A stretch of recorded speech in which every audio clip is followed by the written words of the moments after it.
Selamat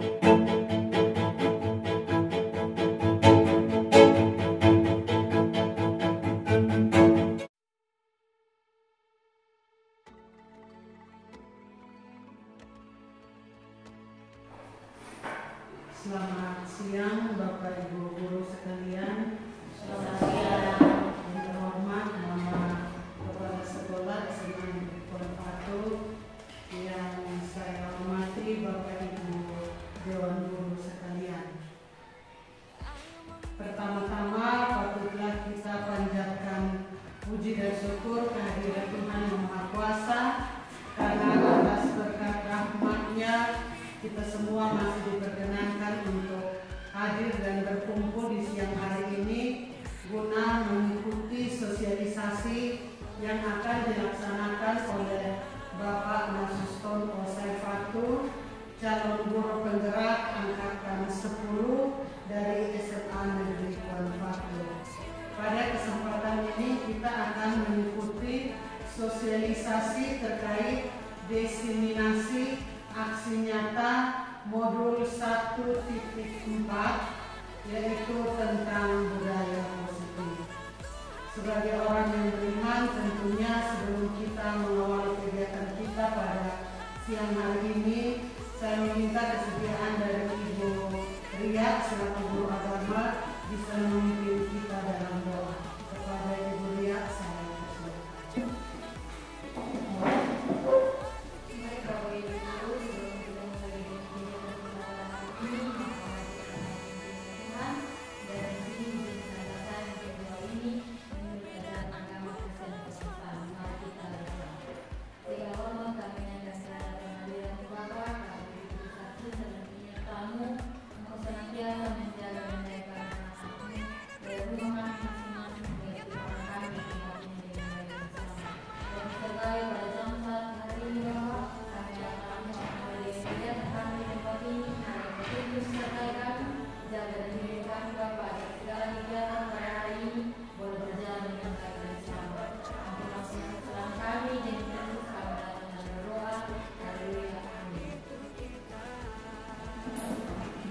Kepada Ibu Ria yang sudah memimpin kita dalam doa.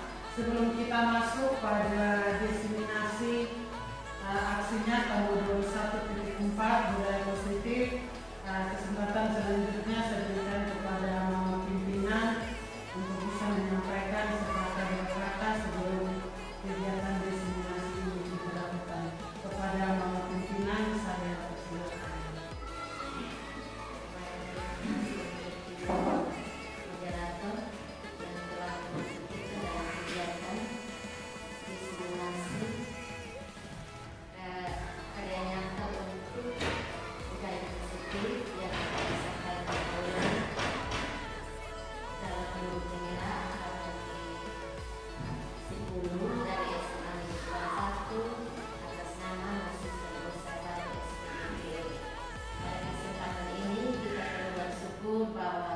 Kegiatan guru penggerak yang sudah berlangsung kurang lebih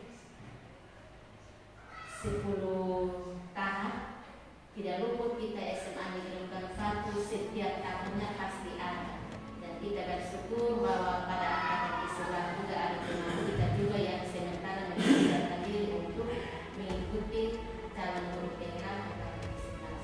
Pada kesempatan ini kita akan mendengarkan apa yang akan disampaikan oleh calon guru penggerak SMA Negeri Kuala Batu, yaitu Pak Nasuston Osaifatul SPDPR, dengan legitimasi aksi nyata modul 1.4 budaya positif. Jadi untuk lebih jelasnya budaya positif itu seperti apa akan langsung disampaikan oleh teman kita Pak Nasuston Osaifatul. Pak, silakan.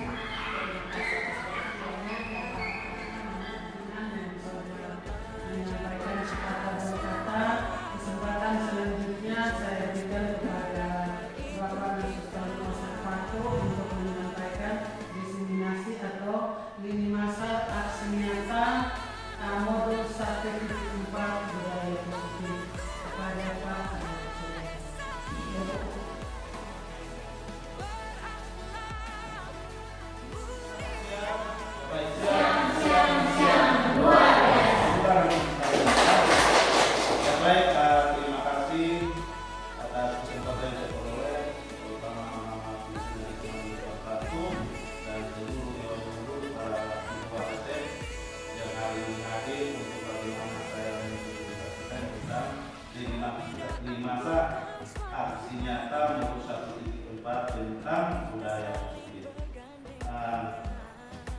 ketiga saya akan menyampaikan bagaimana ilmu yang saya dapat pada mata pelajaran 1.4, bagaimana saya harus mensosialisasikan tentang budaya politik. Ya. Saya langsung saja. Sebelum kita berbicara, saya minta kita SPP dulu, lalu selanjutnya ikut apa yang saya lakukan, tetapi jangan ikut apa yang saya katakan. Ya. Kita SPP sama kita lakukan. Kita berdiri semua. Angkat tangan ke atas.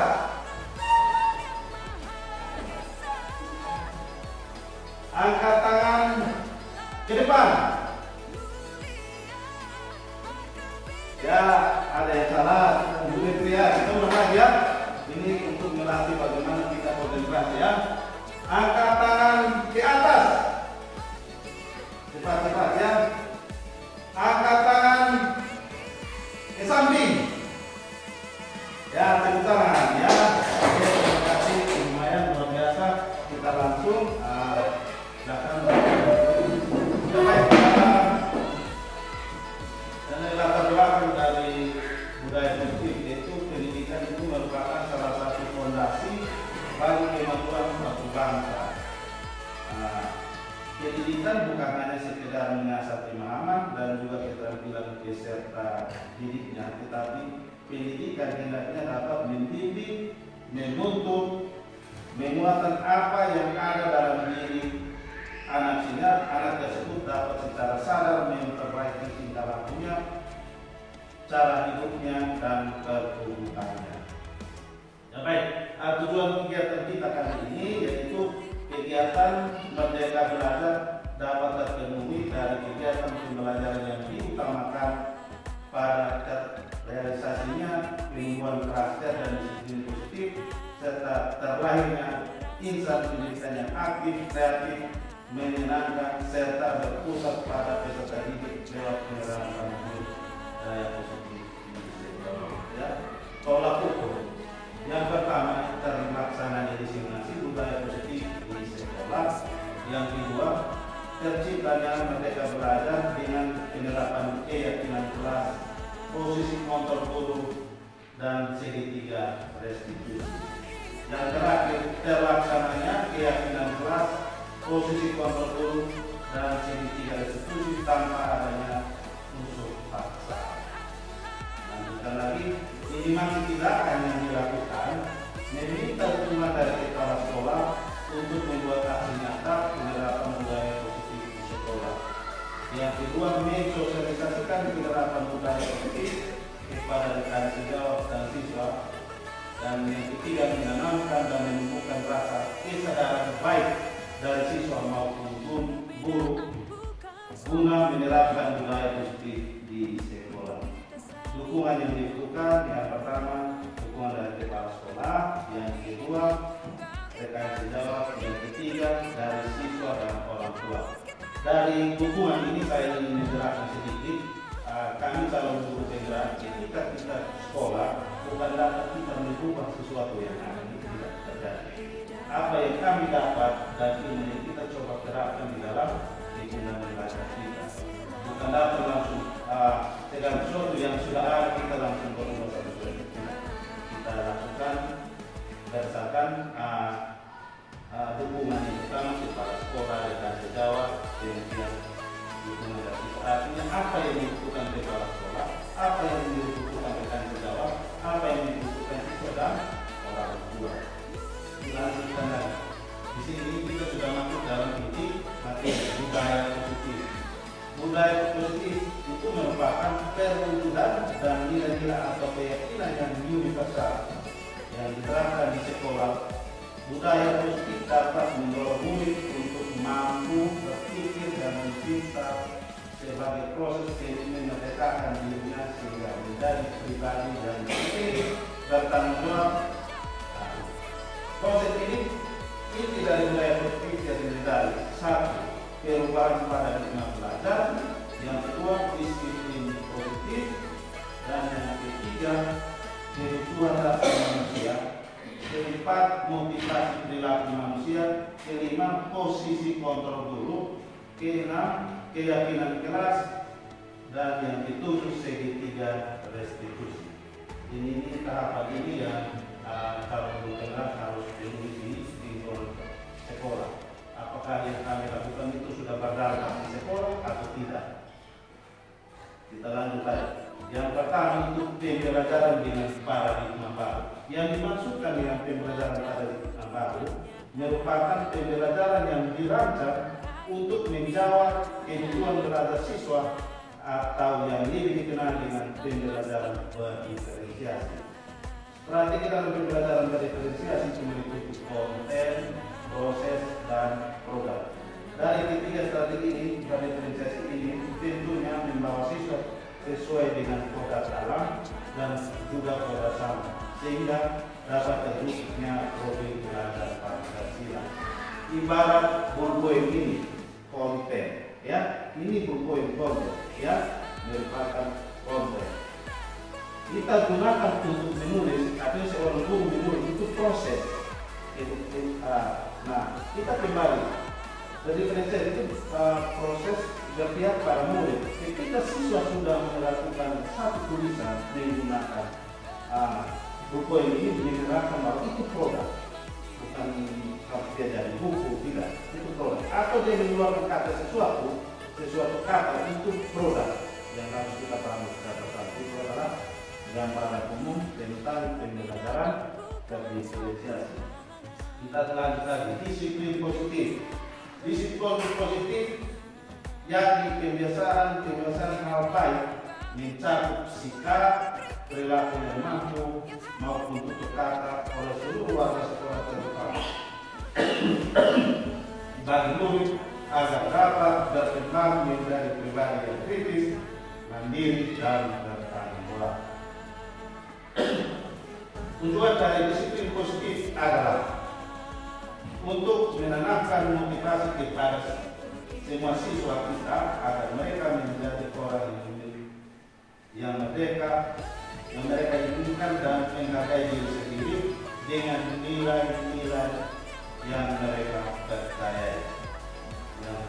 Motivasi ini berasal dari diri siswa atau internal siswa sehingga akan berdampak jangka panjang dan tidak akan terpengaruh dengan adanya hukuman atau hadiah. Yang berikut, kebutuhan dasar manusia. Menurut William Glasser, ada terdapat 5 kebutuhan dasar manusia. Yang pertama, kebutuhan bertahan hidup. Yang dimaksud kebutuhan bertahan hidup itu seperti apa? Rumah, pakaian, ya, istilah kebutuhan biologis itu kebutuhan bertahan hidup. Kebutuhan biologis itu juga masuk, ya. Itu adalah contoh. Yang kedua, kebutuhan cinta dan kasih sayang atau yang dikenal dengan kebutuhan dapat diterima. Nah, ini sering kita lakukan itu kebanyakan kebutuhan cinta kasih itu ada dengan rekan-rekan kita, keluarga kita, ya, pendamping hidup kita. Ini karena kebutuhan cinta dan kasih sayang. Dan itu kita dapatkan kepada ada rekan kerja, ada kepala sekolah kita, itu adalah kebutuhan cinta dan kasih sayang. Itu adalah salah satu 5 kebutuhan dasar manusia. Dilanjutkan lagi kebutuhan penguasaan atau yang dikenal dengan kebutuhan pengakuan atas kemampuan. Nah, ini kita kaitkan dengan anak-anak kita kenapa suka buat sesuatu, kenapa dia mencari-cari ini, dia butuh pengakuan dari kita sebagai guru, makanya dia nakal itu. Saya harus cari tahu kenapa dia nakal. Bukan kita langsung anak nakal sekali, ya. Anak butuh pengakuan dari kita, butuh dia dikenal, atau dia rata-rata itu kita guru itu mengenal anak yang satu dia yang kedua paling nakal, yang apa-apa kadang itu dia selalu utama. Nah, dari William Glasser ini mengatakan bahwa sikap dia menganak juga kita dia ini yang harus kita pahami. Kemudian kebutuhan kebebasan atau yang dikenal kebutuhan akan pilihan. Sebelum kita mengajar itu kita harus analisis anak dengan sekolah kita misalnya anak itu tahu anak punya kebutuhan apa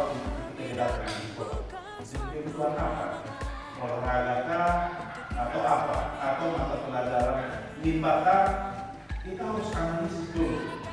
Nah, kemudian dalam itu kita paksa berdasarkan minat dan bakat anak. Ya, ini yang dimaksud kebutuhan kebebasan anak. Kita minta dia. Makanya tahun ini kita terima sih kenapa secara online di situ anak dia punya kebutuhan apa kita minta dia seperti itu. Kemudian kita adakan asesmen awal. Dilanjutkan lagi yang terakhir kebutuhan kesenangan. Yang dimaksud kebutuhan kesenangan, kebutuhan untuk merasa senang. Artinya dia datang di sekolah bukan jadikan di sekolah satu lembaga penjajahan yang sesungguhnya, atau dia sudah mampu ini sudah saya sendiri Pak Nafi atau Pak Maser atau nama kepala sekolah menjadi kenangan. Kita harus bawa dia ketika datang di ini merasa senang. Jadi ini adalah gambaran umum tentang 5 kebutuhan dasar manusia menurut William Glasser. Lalu dilanjutkan lagi 5 posisi kontrol guru. Itu yang pertama, apakah kita guru ini dikenal sebagai kupu-kupu? Apakah kita dikenal sebagai kupu-kupu? Atau apakah kita di sini itu yang kedua itu membuat orang merasa kesal? Apakah kita guru sudah membuat siswa merasa kesal?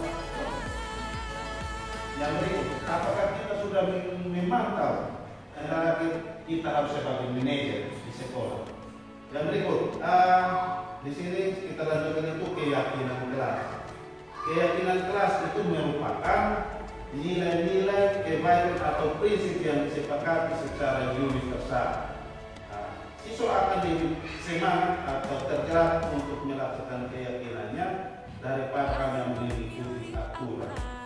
Yang kedua, pembentukan keyakinan kelas. Yang pertama, keyakinan kelas bersifat abstrak daripada peraturan yang dirinci dan nyata. Yang kedua, keyakinan kelas berupa pernyataan-pernyataan yang universal. Yang ketiga, pernyataan keyakinan kelas selalu dibuat dalam bentuk yang positif. Yang kelima, keyakinan kelas hendaknya sesuatu yang dapat diterapkan di lingkungan itu. Dan yang keenam, semua anggota kelas hendaknya ikut berkontribusi dalam pembuatan keyakinan kelas melalui curahan pendapat. Yang kelima, semua anggota kelas bersedia meninjau kembali keyakinan kelas dari waktu ke waktu. Tapi setiap kali kita mengajar itu kita jangan melakukan kita buat kesepakatan dalam itu kalau oke. Walaupun di dalam kelas itu sudah ada keyakinan kelas, tetapi kita mengajar itu sebelum kita mulai aktivitas buat keyakinan hari ini juga. Kita akan berbeda. Jadi kalau di depan kita membuat keyakinan sekolah, kita mulai dari keyakinan kelas masing-masing. Kita rangkum dari wali kelas, kemudian dari wali kelas aspirasi siswa kita bawa di ruang guru, kita mulai presentasikan. Kita analisis, mulai kata nilai-nilai universitas. Yang pertama mungkin kita muncul peraturan, kemudian kita berubah peraturan menjadi keyakinan. Keyakinan itu kita munculkan nilai-nilai apa yang kita muncul. Kalau kita buat keyakinan adalah berkata saya terlambat, tidak boleh terlambat masuk sekolah. Kita ambil nilai-nilai kata terlambat ini tidak boleh itu masuk akal. Dan kita ini tidak terlambat masuk sekolah. Kata boleh kita hilangkan nilai-nilai yang kita masukkan di sini. Lalu lagi segi 3 restitusi. Menurut dosen, restitusi itu merupakan proses menciptakan posisi bagi siswa untuk memperbaiki kesalahan mereka sehingga mereka bisa kembali pada kelompoknya. Dengan karakter yang lebih kuat, restitusi dapat membantu siswa untuk menjadi lebih mempunyai tujuan, disiplin positif, dan menunjukkan dirinya ketika berbuat kesalahan. Restitusi itu mengumpulkan korban dan siswa dalam win-win solution. Ciri-ciri restitusi, ada pun ciri-ciri restitusi Yang pertama, restitusi bukan menebus kesalahan, tetapi untuk belajar dari kesalahan itu. Yang kedua, restitusi memperbaiki hubungan. Yang ketiga, restitusi adalah tawaran bukan paksa. Yang keempat, restitusi menuntut untuk melihat di dalam diri kita. Yang kelima, restitusi mencari kebutuhan dasar yang mendasari tindakan. Yang keenam, restitusi diri adalah cara yang terbaik. Yang ketujuh, restitusi fokus pada karakter bukan tindakan. Yang kedelapan, restitusi itu menguatkan. Dan yang terakhir, restitusi mengembalikan siswa yang bersalah pada keluarga. Jadi tiga restitusi ini yang dimaksudkan ini ketika anak berbuat salah, kita panggilan, kita jangan melakukan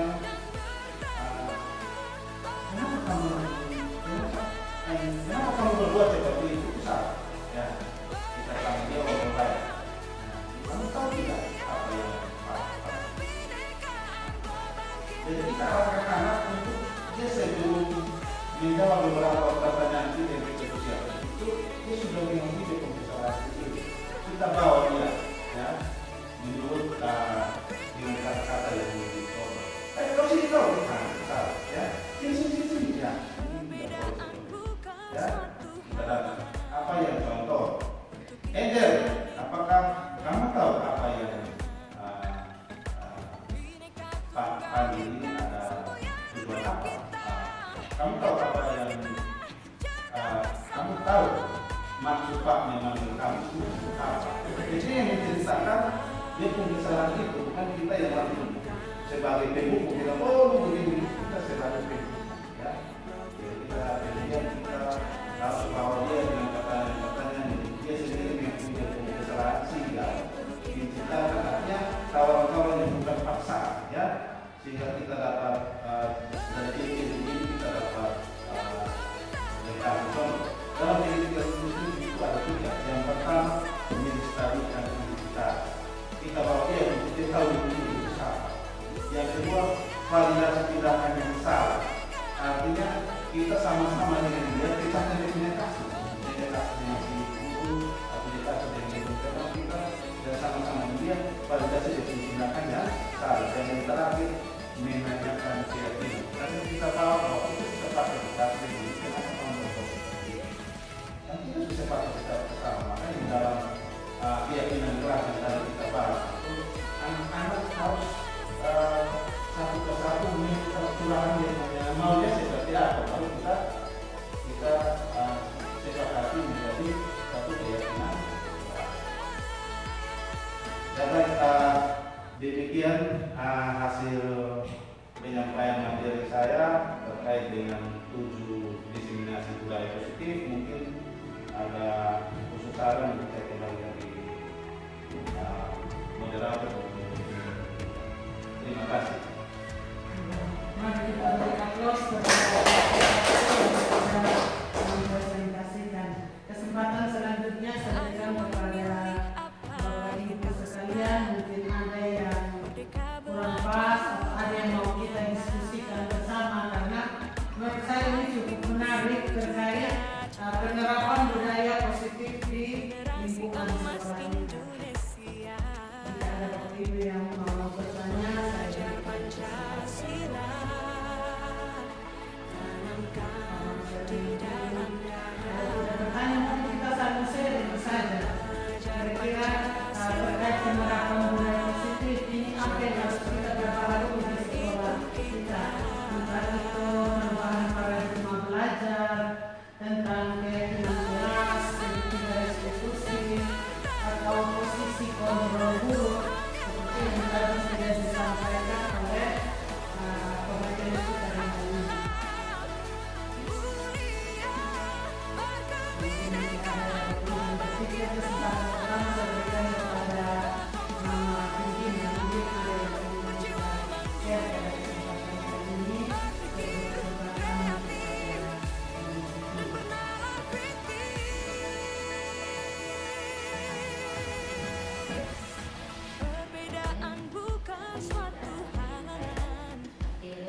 Merdeka belajar wujud yang nyata,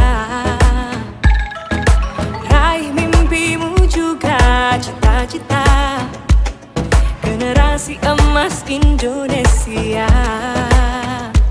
Profil pelajar Pancasila tanamkan di dalam dada.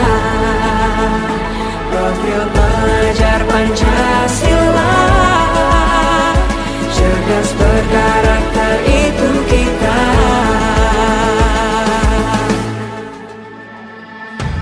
Beriman dan bertakwa pada Tuhan yang Maha Esa, berakhlak mulia, berkebinekaan global kita. Gotong royong, berjiwa mandiri, berpikir kreatif dan bernalar kritis.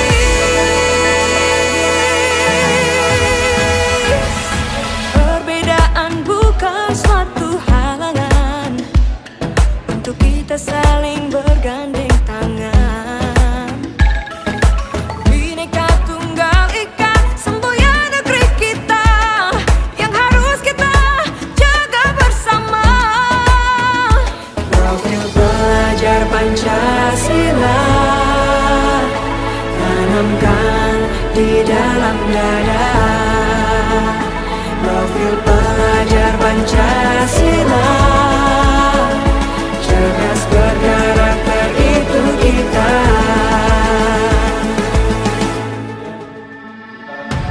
Beriman dan bertakwa pada Tuhan yang Maha Esa,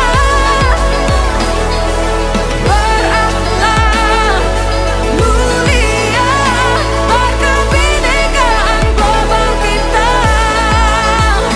Gotong royong, berjiwa mandiri, berpikir kreatif dan bernalar kritis.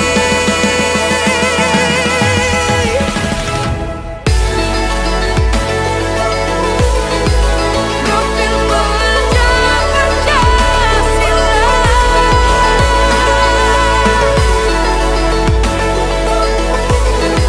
profil pelajar Pancasila. Dengan sekolah kita tempel di sini, kita cetak dalam bentuk poster, kita dalam bentuk banner di kelas. Jadi ketika kesepakatan yang dibuat di kelas, dia buat bentuk kelas. Kemudian di sekolah kita buat dalam bentuk skala besar, kita tempel di situ nilai tambah untuk kita punya aplikasi. Semoga ini tidak saya seperti itu. Saya minta juga tanggapan dari kepala sekolah dan dengan tema apakah yang saya usulkan ini dapat diterima atau tidak. Jadi dari sini kita diskusi. Sosialisasi ini bagaimana ketika saya sosialisasi ini berdampak pada sekolah kita. Ini saja lah saya sampaikan. Terima kasih kepada Pak Saifatu yang sudah mengusulkan.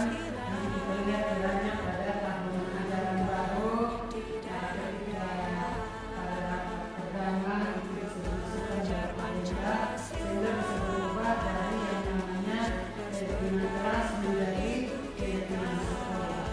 Jadi di sini kita tidak lagi mendoktrin anak kita, tetapi mereka diberi kebebasan untuk menyampaikan pendapatnya. Jadi ketika mereka melanggar keyakinan yang sudah dibuat, maka segitiga restitusi yaitu menanyakan keyakinan kita akan masuk ke dalam. Karena itu berasal dari mereka. Jangan sampai selama ini bisa saja peserta didik atau taat terhadap peraturan yang sudah kita buat karena mereka merasa bahwa itu bukan kehendak mereka atau kemauan mereka. Kesempatan selanjutnya saya berikan kepada Ibu Metri. Mungkin Ibu Metri di sini sebagai pemerhati anak WPI di Kecamatan Puan Patu, mungkin ada sedikit tanggapan terkait budaya positif yang sudah disampaikan oleh Pak Saifatu. Mungkin ada bisa di mix atau mix dengan visi misi dari WPI kepada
Kemudian yang berikut ada cinta yang ketiga itu sentuhan fisik.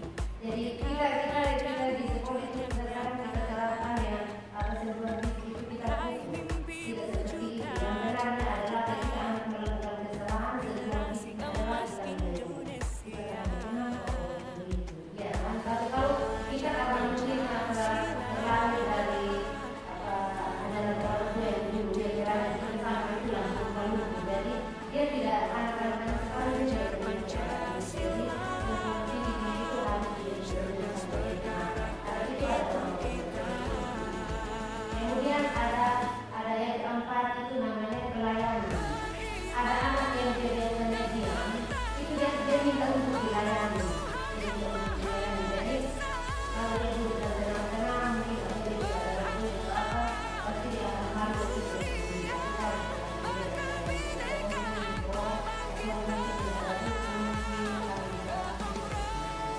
Kemudian ada bahasa cinta yang terakhir itu namanya bahasa cinta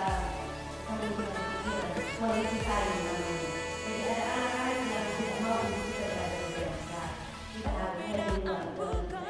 Jadi kalau kita itu bukan kita harus pergi ke mall atau pergi ke pantai, tidak. Kita pergi ke kebun makan pisang dan segala bersama-sama itu kita bisa cerita dengan kita.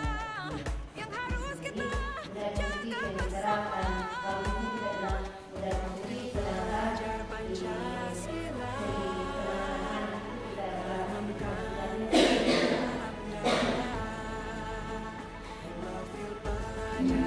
luar biasa kalau kita harus merasa cinta dengan disiplin positif. Tapi saya yakin program pemerintah terkait kekerasan terhadap siswa dengan sendirinya akan berangsur berkurang. Memang mau menghilangkan secara tiba-tiba itu tidak mungkin karena memang karakteristik kita orang NPT memang selalu ini didokter oleh kasar. Tapi ternyata setelah mempelajari tentang pendidikan guru penggerak dikaitkan dengan bahasa cinta dari orang Indonesia Indonesia ternyata luar biasa. Saya langsung menanggapi. Ya baik, saya langsung menanggapi. Yang pertama kita akan apresiasi kembali luar biasa yang disampaikan oleh ini itu kita lanjutkan, kita berkolaborasi budaya cinta. Saya rasa kata yang beda kata tetapi maksud dan tujuannya itu sama ya. Hanya bagaimana kita berkolaborasi karena kita kuat, kita hebat sama-sama atau kita berhasil sukses sama-sama apabila kolaborasi dimulai dari orang tua, siswa, kepala sekolah, rekan sejawat ya, itu kita harus satu bagaimana kita memiliki anak berdasarkan dari pemasaran dari kota sama kita. Mungkin bisa lihat apa saya sampaikan, mungkin dalam sosialisasi saya tidak pas.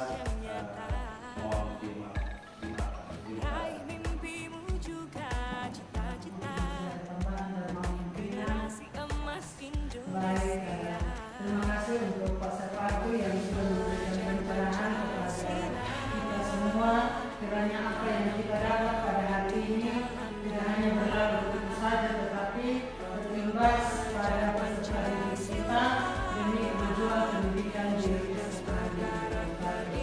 Akhir kata saya mengucapkan terima kasih banyak atas kehadiran Bapak Ibu guru sekalian dalam kegiatan lini masa aksi nyata 21.4 budaya positif yang telah disampaikan oleh Bapak Nasir Sepatu. Kiranya ini menjadi langkah awal di tahun ajaran baru 21.4 guna kita mampu menuntut peserta didik kita sesuai dengan kodrat alam dan juga kodrat Tuhan. Selamat siang untuk kita semua. Salam dari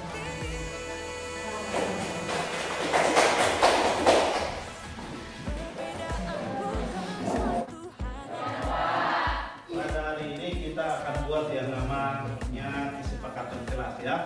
Kesepakatan kelas ini kita lakukan itu untuk bagaimana kita menghindari hal-hal yang berbau negatif. Yang berbau negatif itu satu, kita melawan guru, ya, tidak datang sekolah, selalu terang, itu aliran negatif. Sedangkan aliran positif itu kita rajin datang sekolah, datang tepat waktu, tidak melawan guru, ya. Jadi pada kesempatan ini kita kesepakatan yang kita buat, silakan dulu. Yang sudah bisa tempelkan di papan.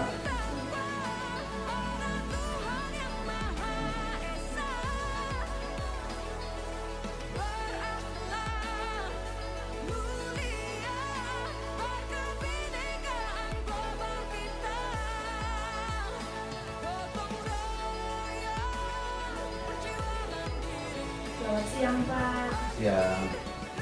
Saya mendapat pesan Pak memanggil saya. Ya, saya panggil Anissa. Silakan dulu Anissa.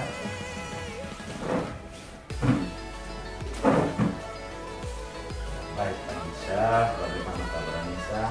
Kabar baik Pak. Ya. Anissa sudah semua kabar baik karena Pak saya berbicara.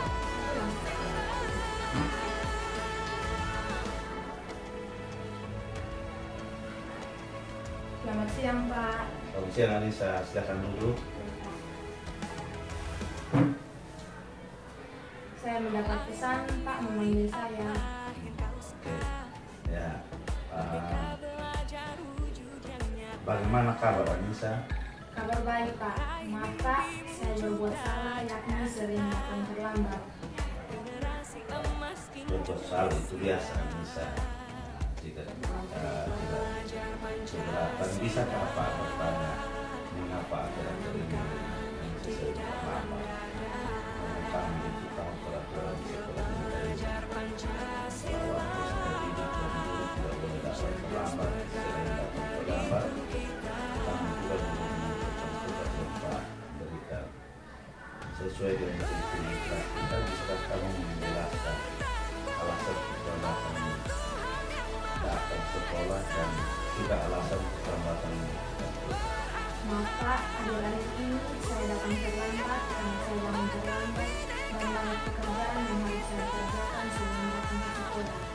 Terkait dengan keterlambatan saya datang ke sekolah, dikarenakan saya harus membantu kesulitan saya dalam membantu orang tua di musim panen ini, jadi saya belum menunjukkan tugas. Kamu mau menjadi orang seperti apa? Ya Pak, saya akan bangun lebih pagi dan menyelesaikan pekerjaan dengan tepat waktu sehingga saya tidak datang terlambat, dan saya juga menyadari bahwa sudah melanggar peraturan di sekolah kita dan saya tidak akan mengulangi lagi, sedangkan tugas akan segera saya selesaikan dan saya berjanji akan mengumpulkan paling lambat hari Senin, ataukah saya akan kirimkan lewat WA berupa pelajaran. Bagus Anissa. Kamu bertanggung jawab atas apa yang kamu perbuat dan berjanji tidak akan mengulangi lagi. Dan yang terpenting kamu sadar mau memperbaiki kesalahan kamu. Ya Pak Guru, saya berjanji akan memperbaiki kesalahan saya. Dan terima kasih Pak sudah memberi kesempatan kepada saya untuk mempertanggungjawabkan kesalahan saya. Bagus Anissa. Luar biasa itu yang